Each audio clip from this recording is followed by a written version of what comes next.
il y a des choses qu'on fait toute la journée sans vraiment y prêter attention et qui peuvent nous coûter beaucoup d'énergie inutilement et puis qui pourrait en même temps être une pratique quotidienne pour explorer des principes qui nous permettent d'économiser l'énergie dans le mouvement, d'être plus fluide, plus léger et plus en respect, on va dire, des réalités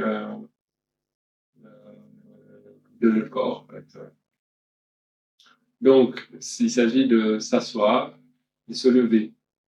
On sait tous s'asseoir et se lever. Ce que fait en général quelqu'un qui va s'asseoir ou se lever, c'est qu'il a son objectif, c'est d'être debout ou d'être assis, et puis il va tracer une ligne droite à travers ça pour arriver au résultat souhaité. Ça marche évidemment parce qu'on a une certaine force musculaire qui nous permet de compenser de temps en temps les articulations qu'on ne respecte pas. Donc, c'est-à-dire qu'on peut forcer à travers, puis il y a une autre qui va prendre le relais, puis une autre qui va prendre le relais, puis du coup, on va utiliser beaucoup de force musculaire pour le même résultat, simplement parce qu'on saute un peu par-dessus des articulations qui, elles, devraient rouler. Donc, si je montre comment beaucoup de gens vont se lever, c'est, par exemple, faire comme ça, et puis aller tout droit, ou depuis la position debout, descendre tout droit. Si maintenant je décompose un petit peu ça, on va voir qu'ici, j'ai un premier problème où j'ai un blocage.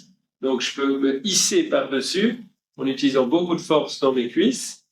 Et là, j'ai un deuxième problème, c'est mes genoux et le bas de mon dos ici. Et je peux de nouveau pousser très fort sur les jambes et je passe à travers.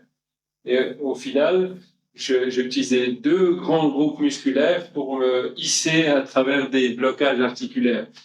Le problème, c'est que petit à petit, ça use mes articulations et surtout, ça me coûte une énergie colossale. Euh, Comment ce serait alors se lever d'une manière qui serait plus écologique? Se lever de manière écologique, c'est de respecter les différents agencements articulaires. On peut considérer que c'est un peu comme des plis dans un tissu ou dans un origami, et puis on déplie le papier en respectant les plis.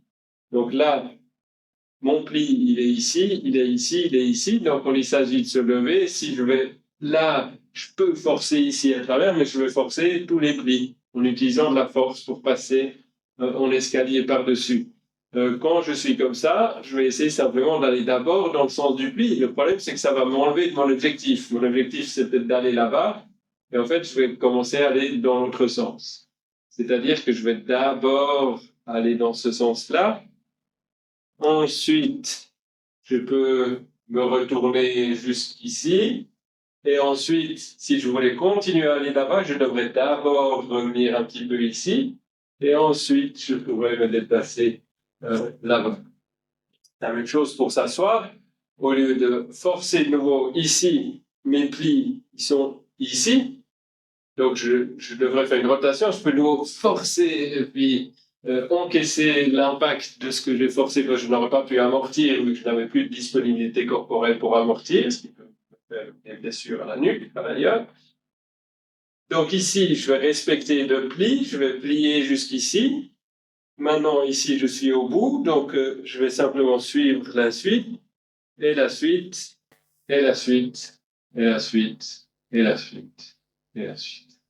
Et je me retrouve assis dans une belle position qui est souple et qui est équilibrée.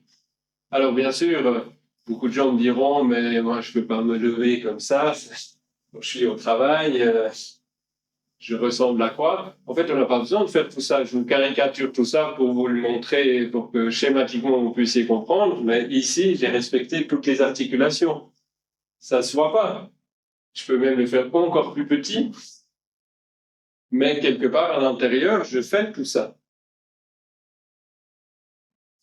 Voilà les trois éléments pour apprendre à s'asseoir et se